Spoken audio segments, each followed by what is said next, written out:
Hi అండి, I'm doctor Preethi Dayal, consultant gynaecologist and infertility specialist, మేఘన hospital, Jangaon. ఇవాళ మనం మాట్లాడుకోబోయే టాపిక్ కలర్ డాప్లర్ స్కాన్. దీన్నే సెకండ్ గ్రోత్ స్కాన్ అని కూడా అంటారు.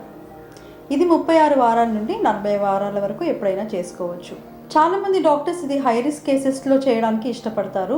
ముఖ్యంగా twin pregnancies, RH negative pregnancies, IUGR babies, previous హిస్టరీలో లేట్ మిస్క్యారేజెస్ అయిన మదర్స్లో, లేదంటే స్మోకింగ్ అలవాటు ఉన్న మదర్స్లో, లేదంటే చాలా ఎక్కువ బరువు ఉండి చాలా తక్కువ బరువు ఉన్న మదర్స్లో ఈ స్కానింగ్ అనేది కంపల్సరీగా చేస్తారు. ఈ స్కాన్ యొక్క మెయిన్ ఫోకస్ అనేది mother to baby circulation, blood circulation ఎలా ఉంది అనేది చూస్తారనమాట. అందులో 3 ముఖ్యమైన ఆర్టరీస్లో బ్లడ్ సర్క్యులేషన్ ఎలా ఉందనేది ఖచ్చితంగా చూస్తారు. First uterine artery. Uterine artery అంటే గర్భసంచికి రక్త సరఫరా చేసే రక్తనాళం అన్నమాట. ఈ రక్తనాళంలో రక్త ప్రసరణ అనేది ఎక్కువ జరుగుతుందా తక్కువ జరుగుతుందా అనేది చూస్తారనమాట. ఒకవేళ తక్కువ రక్తం సరఫరా అయితే కనుక బేబీ గ్రోత్ అనేది ఎఫెక్ట్ అయ్యే పరిస్థితి ఏర్పడుతుంది. అదే ఎర్లీ డయాస్టోలిక్ నాచ్ అనేది ఏర్పడితే పేషెంట్కి బీపీ ఎక్కువ అయ్యే ఛాన్స్ అనేది ఉంటుంది.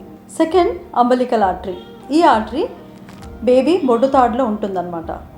ఈ ఆర్టరీ ప్లజెంటా నుంచి బేబీకి రక్త సరఫరా అనేది చేస్తుంది. ఎప్పుడైతే ఇది ఎఫెక్ట్ అవుతుందో మెల్లిగా రక్త ప్రసరణ అనేది తగ్గుతుంది.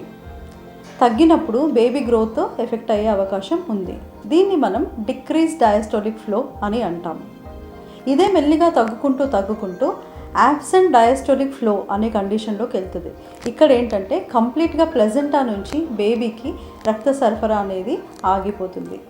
ఈ absent diastolic flow next worst condition ఏంటంటే రివర్సల్ డయాస్టోలిక్ ఫ్లో. ఇదేంటంటే బేబీ నుంచే బ్లడ్ అనేది రివర్స్గా ప్లజెంటాలోకి వెళ్తుంది. ఇది చాలా ఎమర్జెన్సీ అండ్ సీరియస్ కండిషన్.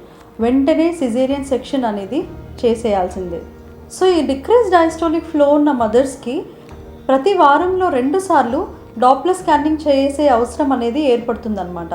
దీంతోపాటు NST టెస్ట్ అంటే నాన్ స్ట్రెస్ టెస్ట్ చేసి ఫర్దర్గా ఇంకెన్ని రోజులు మనం కాన్పు ఆపగలం అనేది ఒక కంక్లూజన్కి రావచ్చు అనమాట. సో మీ కండిషన్ బట్టి మీ డాక్టర్స్ మీకు ఎన్ని స్కానింగ్స్ అవసరం అనేది మీకు చెప్తారు.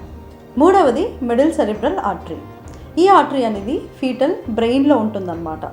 సో ఎప్పుడైతే బేబీ వెయిట్ చాలా కాంప్రమైజ్ అయిపోయి చాలా తక్కువ అయిపోతుందో బేబీ బాడీ అనేది బ్రెయిన్ స్పేరింగ్ ఎఫెక్ట్లోకి వెళ్తుందనమాట. అంటే వేరే ఆర్గన్స్ అన్నీ కాంప్రమైజ్ అయిపోయి బ్రెయిన్కి మాత్రమే ఎక్కువ బ్లడ్ సప్లై అనేది జరుగుతుంది.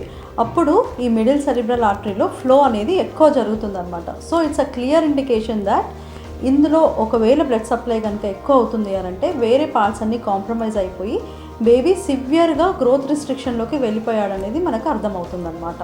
సో ఇలాంటి సీరియస్ కండిషన్స్ డిటెక్ట్ చేసే స్కానింగ్ కనుక మీ డాక్టర్ కనుక మీకు డాప్లర్ అడ్వైస్ చేస్తే ఎలాంటి క్వశ్చన్ లేకుండా డైరెక్ట్గా వెళ్ళి ఈ స్కానింగ్ని దయచేసి చేయించుకోండి.